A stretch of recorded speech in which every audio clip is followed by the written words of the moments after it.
Have you ever wondered about the origin of our notion of right and wrong? The concept of the law written in the heart, mentioned in the scriptures, proposes that we are all born with an innate understanding of good and evil, guided by an internal moral conscience. C.S. Lewis, in Mere Christianity, refers to this as the law of universal morality, an internal compass that guides us in distinguishing between right and wrong. In this excerpt that I will present, Lewis explores how this moral perception, present in each of us, reflects the existence of a universal truth about morality, regardless of our religious beliefs. Follow the discussion that follows to understand how this internal law guides us towards the truth. Everyone has seen people arguing. Sometimes the argument sounds funny, and sometimes just unpleasant.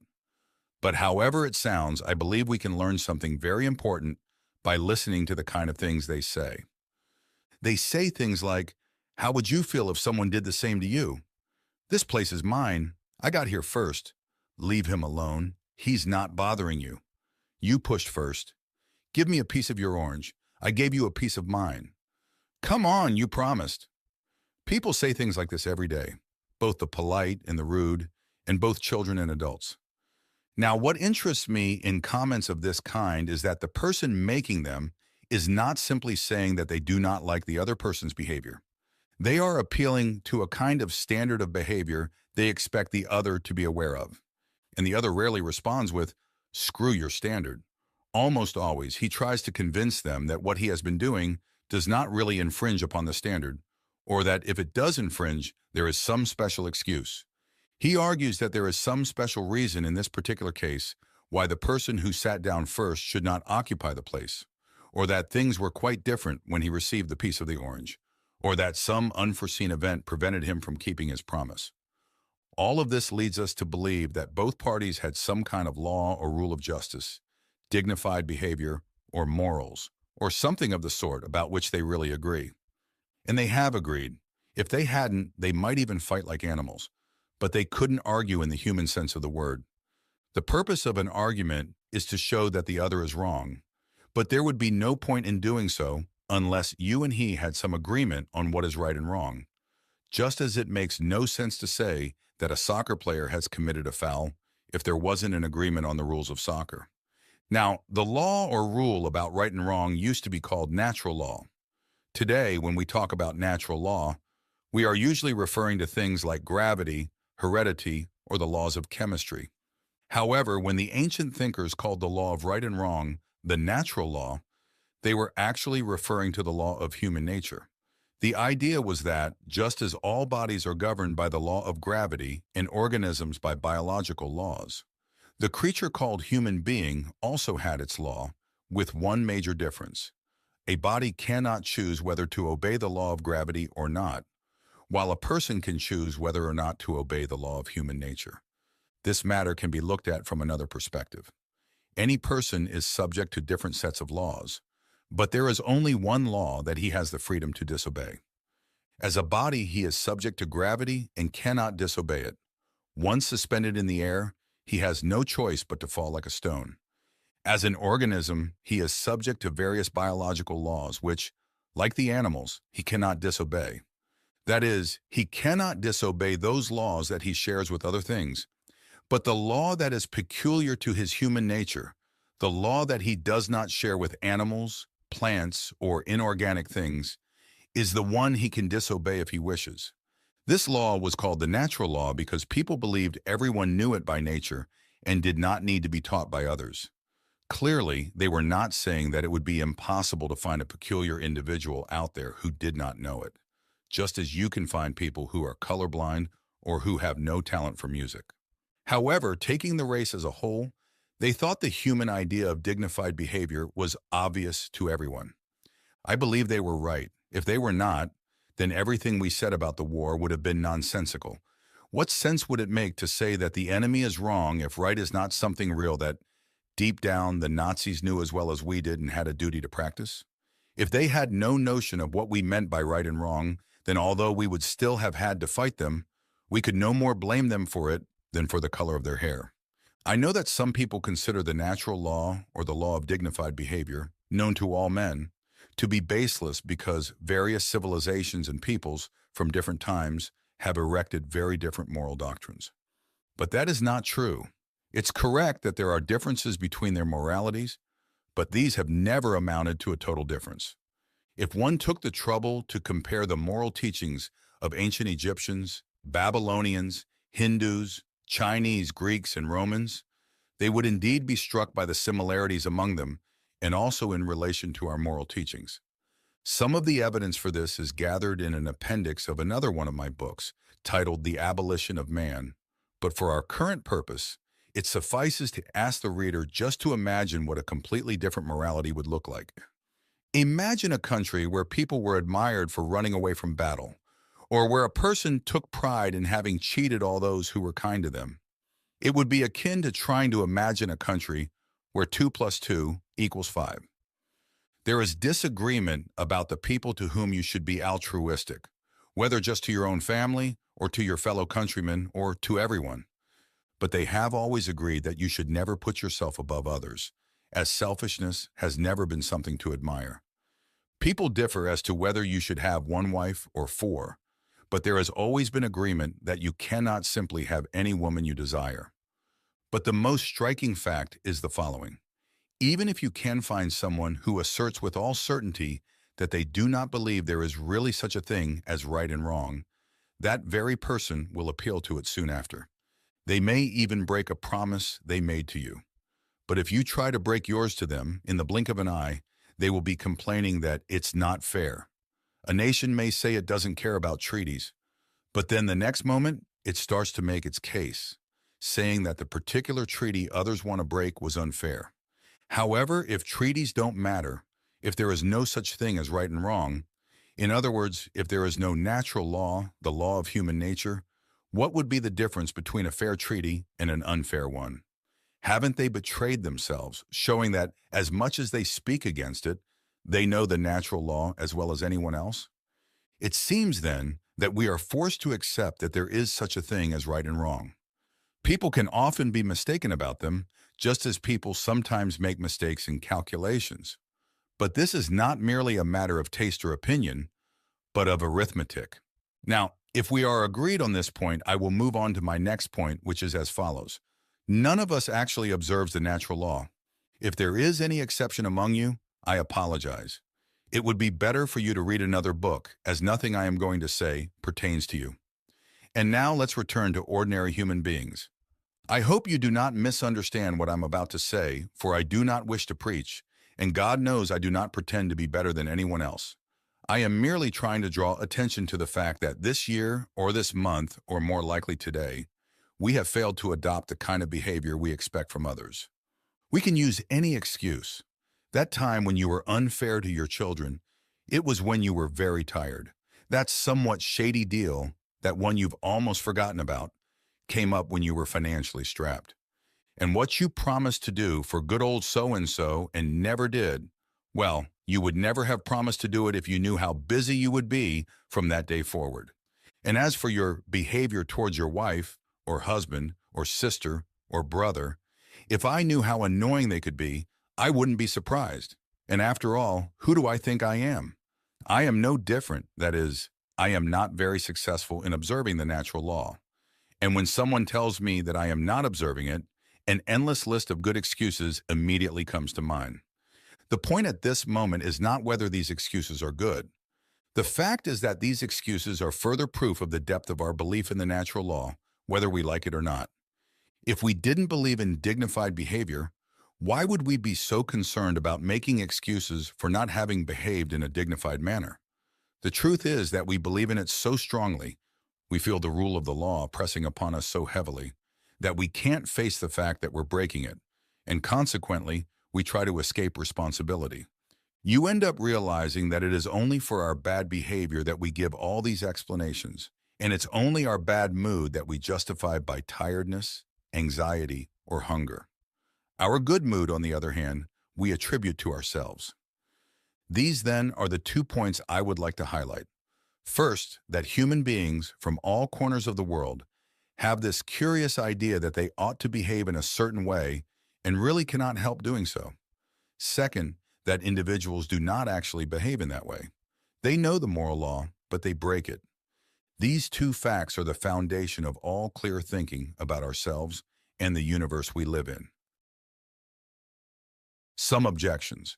If the 2 points made are our foundation, it is better before we proceed to pause a little and make these foundations solid.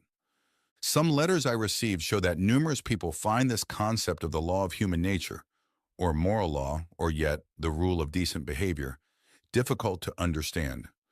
Some people wrote to me saying, for example, could what you call the moral law simply be the herd instinct, and has it not developed in the same way as all our other instincts?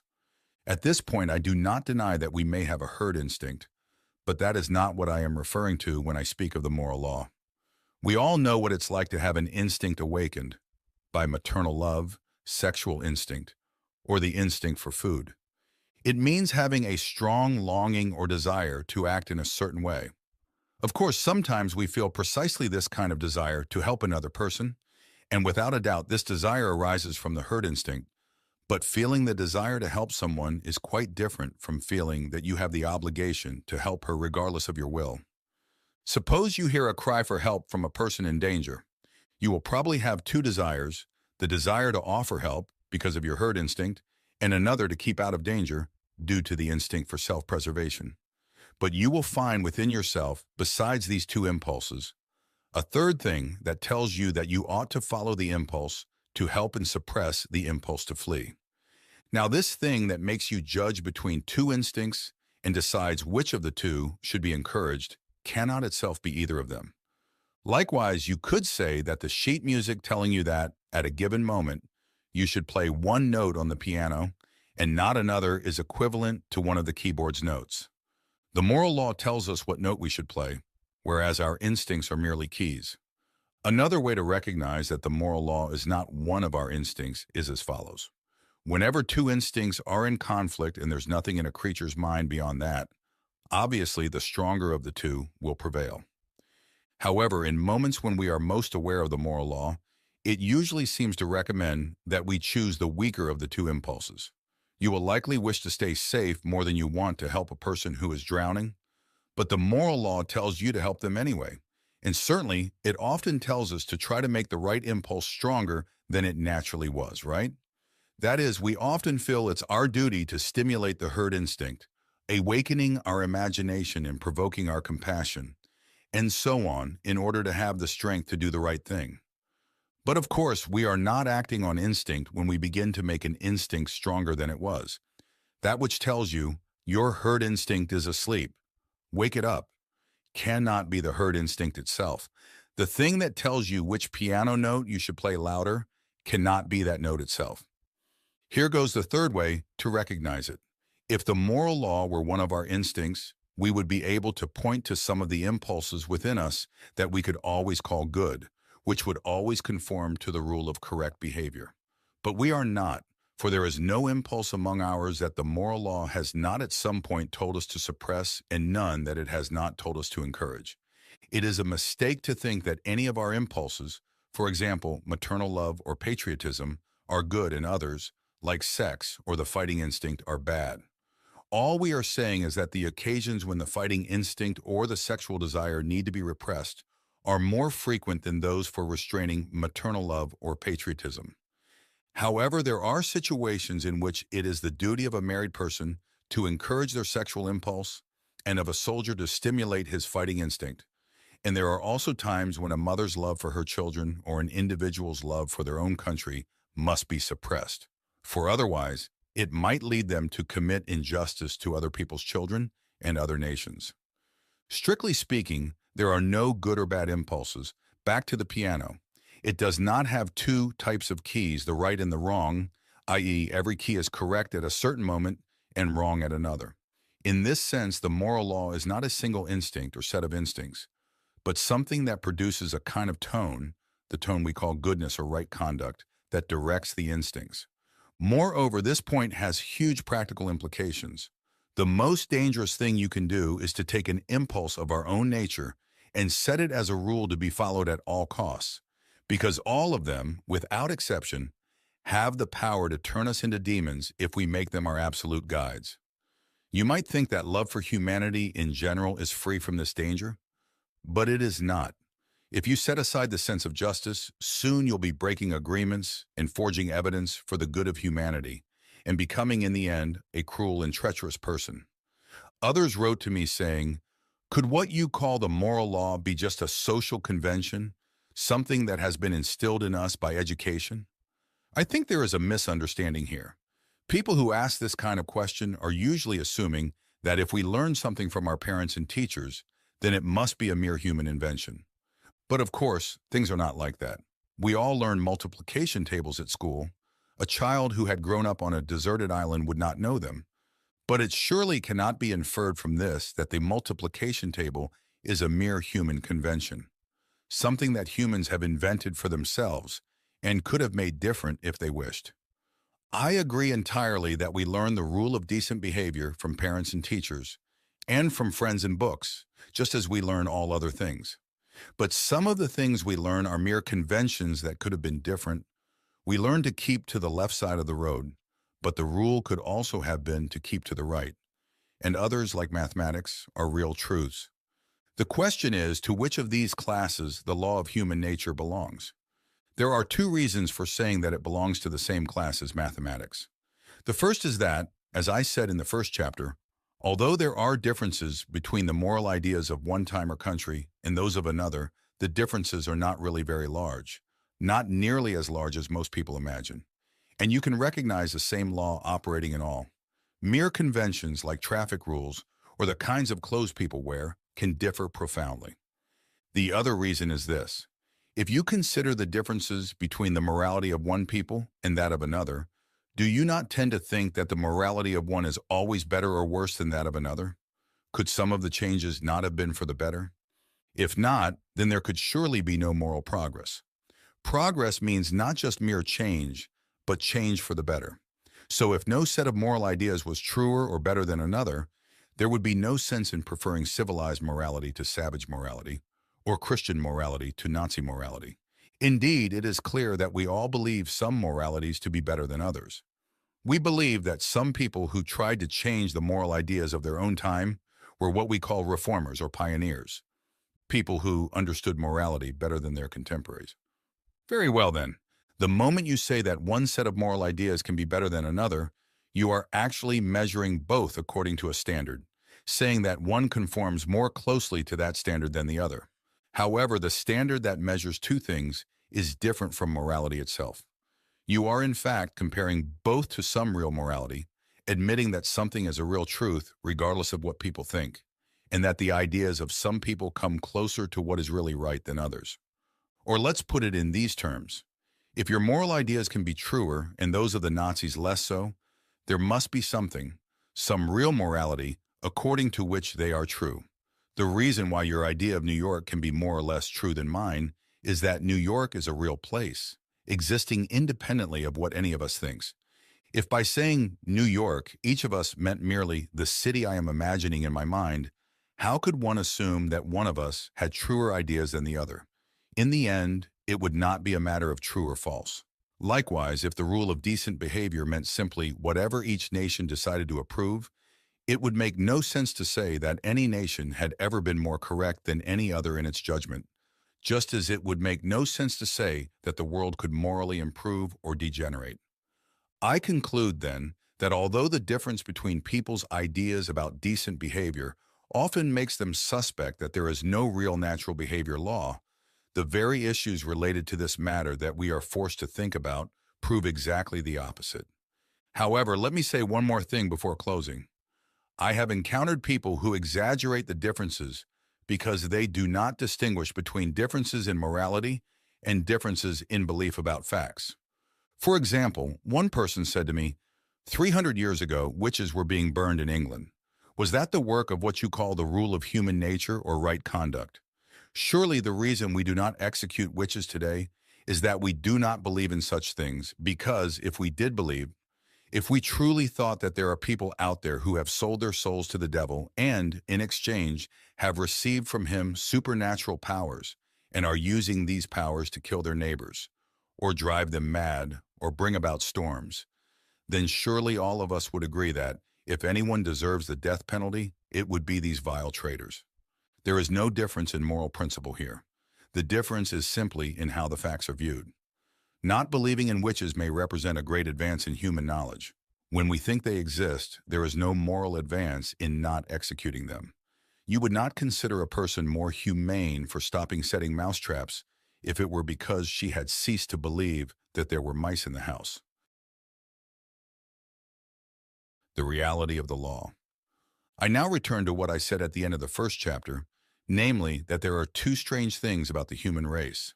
First, that they are haunted by the idea that there is a kind of behavior they ought to adopt, which we might call justice or decency or morality or the natural law. Second, that in fact they do not act in accordance with it. Now you might be wondering why I find this strange, since to you it might seem the most natural thing in the world. You might think I've been particularly hard on the human race. After all, you might say, what I call breaking the law of right and wrong or of nature means merely this, that people are not perfect. And why should I expect anything different? That would be a good answer if what I were trying to do was to figure out the exact amount of blame we deserve for not behaving as we expect others to behave. But that is absolutely not my intention. At this point, I'm not concerned with guilt. I'm just trying to find out the truth. And from that point of view, the very idea of something being imperfect, of not being what it ought to be, has certain implications. If we consider an object like a stone or a tree, it is what it is, and there seems no sense in saying it should be something else. Of course, you can say that a stone does not have the right shape if you want to use it to adorn a garden, or that a tree is not good because it does not provide you with the shade you expected. But all you are saying is that the stone or the tree is not fitting for some particular purpose. You won't blame such objects for this unless you do so in jest. You'll be aware that given the conditions of weather and soil, the tree could not have been different. What we call a bad tree, from our point of view, obeys the laws of its nature just as much as a good tree. Do you see where I'm getting at? What I am trying to say is that what we usually call natural laws, like how the weather conditions worked on the tree, may not be laws in the strict sense of the word, but just a way of speaking. If you say that stones, when dropped, always obey the law of gravity, isn't that the same as saying the law doesn't mean anything more than what stones always do? You don't really think that if you drop the stone, it will suddenly remember that it has orders to fall to the ground, do you? You mean just that it simply falls. In other words, you cannot be sure there is anything beyond the facts themselves. Some law that dictates what should happen, very different from what actually does happen. The laws of nature, when applied to stones or to trees, may not mean anything more than what nature in fact does. But if we take the law of human nature, the law of decent behavior, then things change. This law certainly does not mean what human beings in fact do, because as I said earlier, many of them do not obey this law at all. Indeed, none of them obey it completely. The law of gravity tells you what stones do if you let them fall. But the law of human nature tells you what human beings ought to do and do not. In other words, when dealing with human beings, some other considerations come into play that go far beyond the actual facts. We have, on the one hand, the facts, how people behave. But we also have something else, how they ought to behave. There is no need for there to be anything beyond facts throughout the universe. Electrons and molecules behave in certain ways, which lead to certain outcomes, and the story could end there. But human beings behave in certain ways, and the story does not stop there, because you are aware all the time that they ought to behave differently. Now, this is indeed so typical that we are tempted to make flimsy excuses. For example, we might try to pretend that when we say a person shouldn't be doing what they're doing, it's the same as saying the shape of a stone is unsuitable. That is, what this person is doing is inconvenient for you. But that's simply not true. A person sitting in the best seat on the train because they got there first, and another who took advantage of my distraction to take my luggage and sit down, are both equally inconvenient. But I would only complain about the second case, not the first. I won't be angry with someone who trips me by accident, except maybe for a moment before I regain my composure. But I will be angry with someone who tries to trip me, even if they don't succeed, even though the first one has hurt me and the second has not. Sometimes the behavior I call bad is not at all inconvenient for me. In fact, quite the opposite. In a war, both sides might find a traitor from the opposite side very useful, but no matter how much they might use him and pay him, they will refer to him as a human worm. Therefore, you cannot say that what we call decent behavior in others is simply the behavior that seems useful to us, and, as for our own good conduct, it seems obvious to me that it's not just about what brings us advantages. It's about being content with 30 shillings when we could have had £3, about doing our homework honestly when it would be easier to copy, about leaving the girl alone when we actually felt like going to bed with her, about going to dangerous places when we could go to much safer ones, about keeping promises we would rather not have made, and about telling the truth even if it makes us look foolish. Some people say that although decent conduct doesn't bring advantage to the individual at a particular moment, it still brings advantage to the human race as a whole, and that consequently, there's no mystery about it. After all, humans have some common sense and recognize that real security or happiness is only possible in a society where everyone plays fair, and that this is because they recognize the attempt to behave decently. Now, it's perfectly true that security and happiness can only come from individuals, classes, and nations that are honest, play fair, and are kind to each other. This is one of the most important truths in the world, but it would be a mistake to take it as an explanation for how we feel about right and wrong. If someone asked, "Why should I be altruistic?" and you answered, "Because it's good for society," we could then ask, "Why should I care about what's good for society if it brings me no personal advantage?" Then you'd have to say, "Because you ought to be altruistic," which just brings us back to where we started. You're telling the truth, but you're not getting anywhere. If someone asked what the point of playing ball is, it wouldn't be a good answer to say it's to score goals, because trying to score goals is the game itself, not the reason for the game, and you'd only be saying that football is football, which is true but doesn't need to be said. Similarly, if someone asks what the point of behaving decently is, it won't be a good answer to say it's to do good to society, because trying to benefit society, or in other words, being altruistic, since society means nothing more than other people, is one of the things that decent behavior consists of. All you're really saying is that decent behavior is decent behavior. You would have said the same thing if you just stated, "A human being ought to be altruistic," and stopped there. And this is where I stop. People ought to be altruistic, ought to play fair. Not that they are or like being altruistic, but it's what they should be. The moral law, or the law of human nature, is not just a fact about human behavior, like the law of gravity is or might be just a fact about how heavy objects behave. On the other hand, it is not mere fantasy, for we can't rid ourselves of the idea, and most things we say and think about humans would reduce to nonsense if we did. Nor is it simply a statement about how we would like humanity to behave for our own convenience. For the behavior we call bad or unjust is not exactly the same as the behavior we find convenient. In fact, it might be the opposite. Consequently, this rule of right and wrong, or law of human nature, or whatever you want to call it, must be in one way or another real, something that truly exists that isn't invented by us. And yet it is not a fact in the ordinary sense, just as our actual behavior is a fact.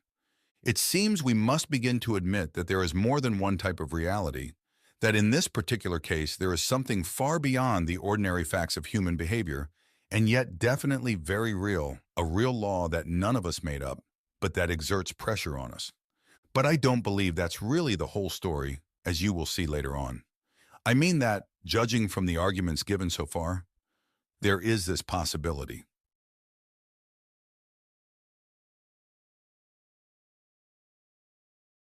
What lies behind the law? Let's summarize what we have seen so far. In the case of stones, trees, and things of that sort, what we call the laws of nature may be nothing more than a way of speaking. When you say that nature is governed by certain laws, it means only that it indeed behaves in certain ways.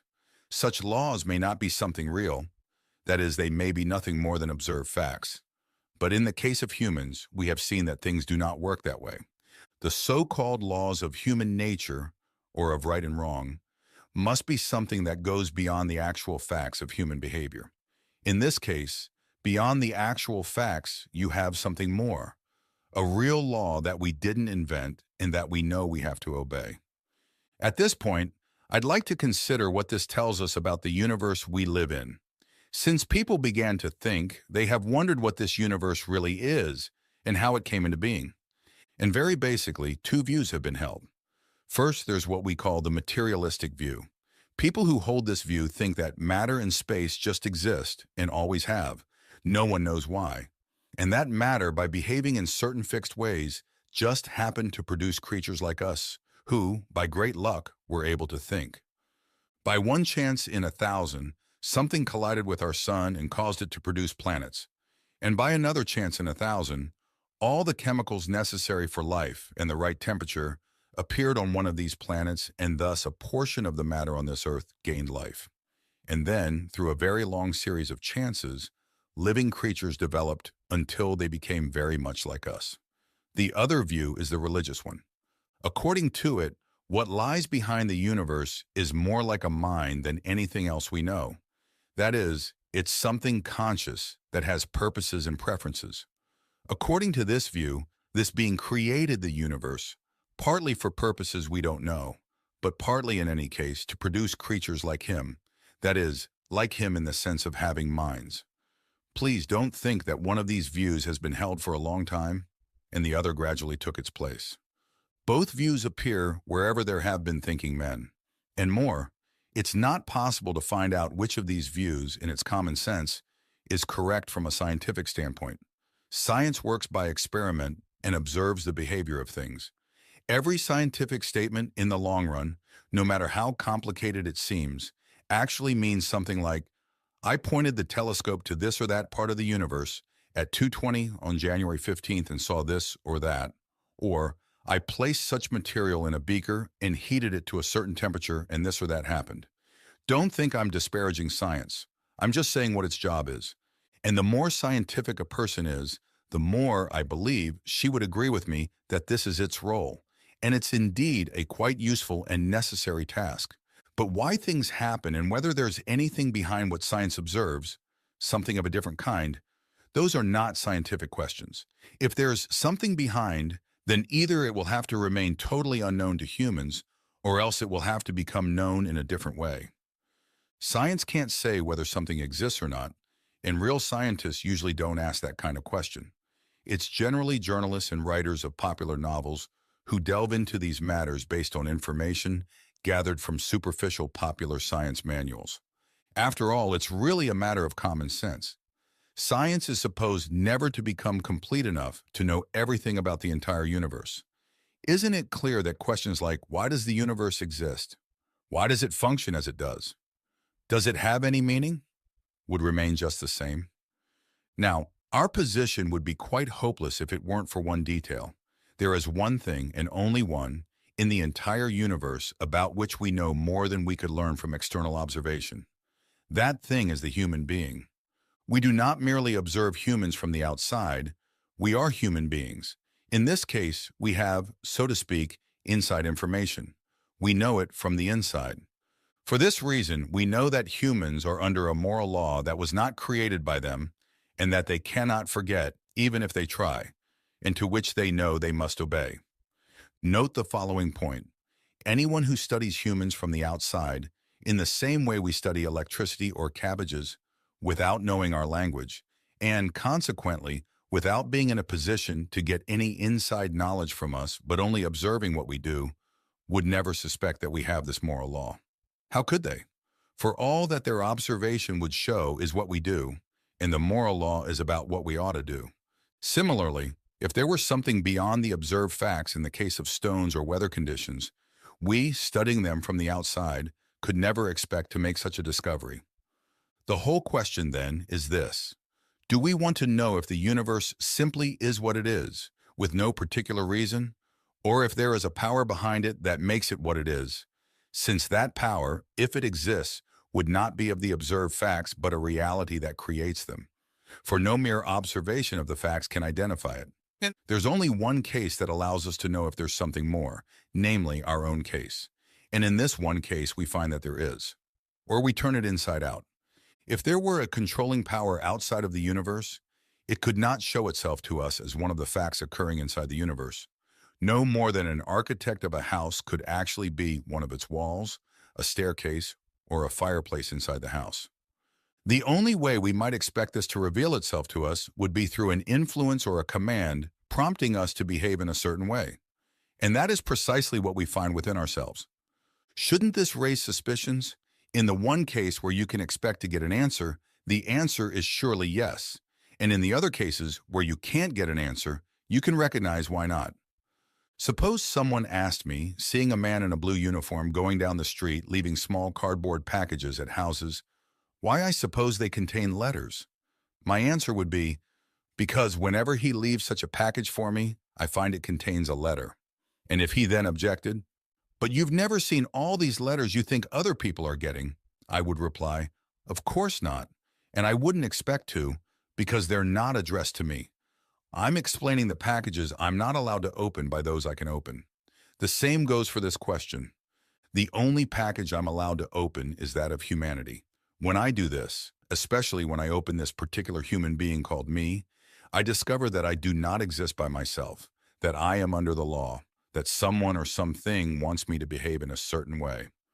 Of course, I don't think that if I could get inside a stone or a tree, I would find exactly the same thing as I do when I examine human nature, just as I don't believe that all other people on the street receive the same letters as I do. I should expect, for example, that a stone is obliged to obey the law of gravity, that while the sender of the letters merely instructs me to obey the law of my human nature, he compels the stone to obey the laws of its stony nature.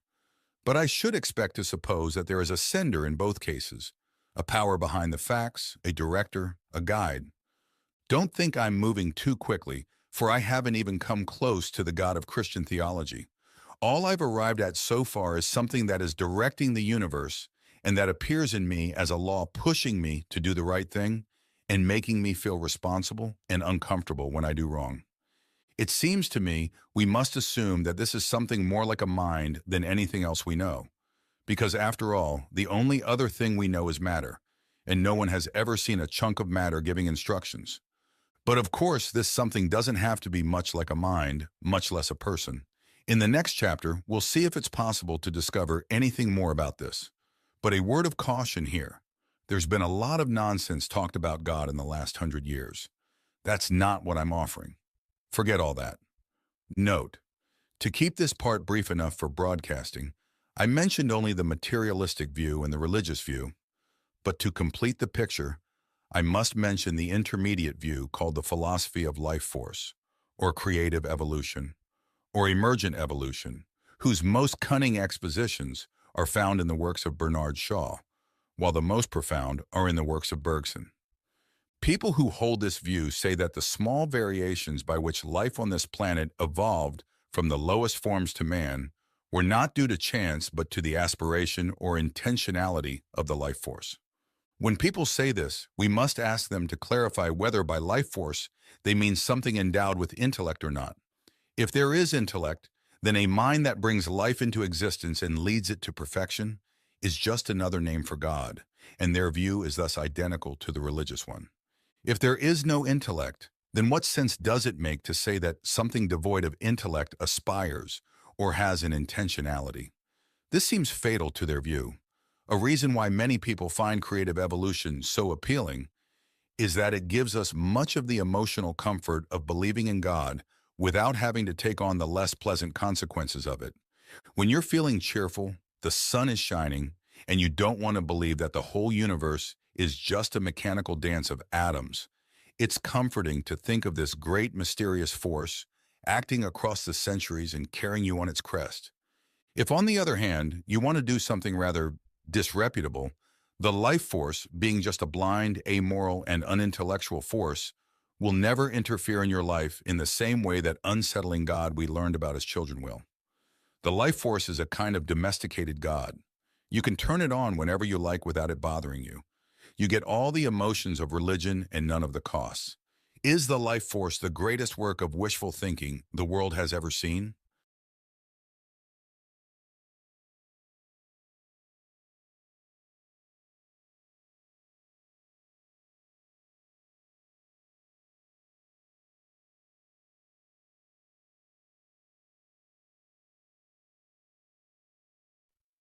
We have reason to feel uneasy. I ended the last chapter with the notion that in the moral law, someone or something beyond the material universe was really reaching out to us. And I imagine that when I reached that point, some of you felt a bit uneasy. You might even have thought that I was pulling a bait and switch. That is, I sold you what turned out to be religious talk under the guise of philosophy. You might have been prepared to listen to me as long as you believed I had nothing new to say. But if this turned out to be just religion, well, the world has already tried that, and you can't turn back the clock. If anyone is feeling this way, I would like to say three things to them. First, about turning back the clock. Would you think I was joking if I said that you can turn back the clock and that if it's showing the wrong time, it would be a very sensible thing to do? But let's put aside all this clock analogy. We all want to progress, but progress means getting nearer to where you want to be. However, if you've taken a wrong turn, then to go forward does not get you any nearer. If you're on the wrong road, progress means doing an about turn and walking back to the right road. And in that case, the man who turns back soonest is the most progressive. We've all seen this phenomenon happen in arithmetic. Whenever I start a sum wrong, the sooner I admit this, turn back, and start again, the faster I can move on. There's nothing progressive about being stubborn and refusing to admit your mistakes. And I think if you look at the current state of the world, it's very clear that humanity has made a great mistake. We're on the wrong path, and if that's true, then we must go back. That's the quickest way to move forward. Second, this isn't just religious talk. We haven't yet arrived at discussing the God of any true religion, much less the God of that particular religion called Christianity. What we've arrived at so far is merely a someone or something behind the moral law. We're not drawing from the Bible or the churches, but trying to see what we can discover about this someone on our own. And I'd like to make it clear that what we find on our own is quite shocking. We have two little clues about this someone, and one of them is the universe he created. If that were our only clue, then we might conclude that he is a great artist, for the universe is a very beautiful place, but also quite merciless and no friend to man, for the universe is a very dangerous and terrifying place. The other clue is the moral law he has put in our minds, and this is a better piece of evidence than the other because it's internal information. You'll find out more about God from the moral law than from the universe in general. Just as you'll learn more about a man by listening to his conversation than by observing a house he has built. In this sense, from the second clue, we might conclude that the being behind the universe is intensely interested in right conduct, in fair play, altruism, courage, good faith, honesty, and truthfulness. In this sense, we must agree with Christianity and some other religions that God is good. But let's not rush ahead. The moral law doesn't give us any reason to think that God is good in the sense of being indulgent or soft or compassionate. There's nothing soft about the moral law. It's relentless. It tells you what has to be done, period, without caring how painful or dangerous or difficult it might be. If God is like the moral law, then he is not indulgent. It's no use at this point claiming what you mean by a God. Good is a God who can forgive. You're moving too quickly. Only a person can forgive. And we haven't yet reached a personal God, just a power behind the moral law that is more like a mind than anything else. But he could still be very different from a person. If it's a purely impersonal mind, there might be no sense in asking it to make allowances for you or to turn a blind eye, just as it makes no sense to ask the multiplication table to turn a blind eye when you got your sums wrong. Anyway, you might get the wrong result. Nor does it help to say that if there's a God of this kind, an impersonal and absolute goodness, then you don't like him and won't care about him. Because the problem is that part of you is on his side and actually agrees with his disapproval of greed, deceit, and human exploitation. You may want him to make an exception in your case to let it slide just this once, but deep down you know that the power behind the real world must detest this kind of behavior because otherwise he couldn't be good. On the other hand, we know that if there is an absolute goodness, it must hate most of the things we do. This is the fix we are in. If the universe is not governed by an absolute goodness, then all our efforts are in the long run hopeless. But if it is, then we are making ourselves enemies of that goodness every day, and we have no chance of doing better tomorrow. And so once again, our case is hopeless. We are lost with or without it. God is our only comfort, but also the supreme terror, the thing we most need and the thing we most want to hide from. He is our only possible ally, and we have made ourselves his enemies. To some people, the idea of coming face to face with absolute goodness sounds amusing. They need to think again. They're merely playing at religion. Either goodness is our greatest security or our greatest danger, depending on how you react to it. And we've reacted about as wrongly as we possibly could. Let's go to my third point. When I chose to get to where I wanted by these roundabouts, I wasn't trying to trick you. I had another reason. My reason for this is that Christianity simply doesn't make sense until you face the kind of facts I've described. Christianity tells people they ought to repent and promises them forgiveness. So it has nothing to say, as far as I know, to those who think they need nothing to repent of and don't feel they need forgiveness. It's only after you realize there's a real moral law and a power behind that law, and that you've broken that law and put yourself wrong with that power. It's only after all this, and not a moment sooner, that Christianity begins to talk your language. When you know you're sick, you'll listen to the doctor. When you realize our situation is hopeless, you'll begin to understand what Christians are talking about. They tell you how we got into our present state of both hating and loving goodness, as well as how God can be that impersonal mind behind the moral law, and yet at the same time a person. They tell you how the demands of this law, which neither you nor I can meet, have been met on our behalf, how God himself became a human being to save humanity from God's disapproval. That's an old story. And if you're going to look into it, no doubt you'll consult people who have more authority to speak on it than I have. All I'm doing is asking people to face the facts, to understand the issues Christianity claims to answer, because those facts are quite grim. I wish I could say something more agreeable, but I must say what I think is true. Of course, I agree that the Christian religion is, in the long run, a thing of unspeakable comfort. But it does not begin in comfort, but with the dismay I have been describing. And it's no use trying to get the comfort without first going through the dismay. In religion, as in war and everything else, comfort is the one thing you cannot get by looking for it directly. If you look for truth, you may find comfort in the end. If you look for comfort, you will not get either comfort or truth. Only soft soap and wishful thinking to begin, and in the end, despair. Most of us have given up pre-war illusions about international politics. It's time we did the same about religion.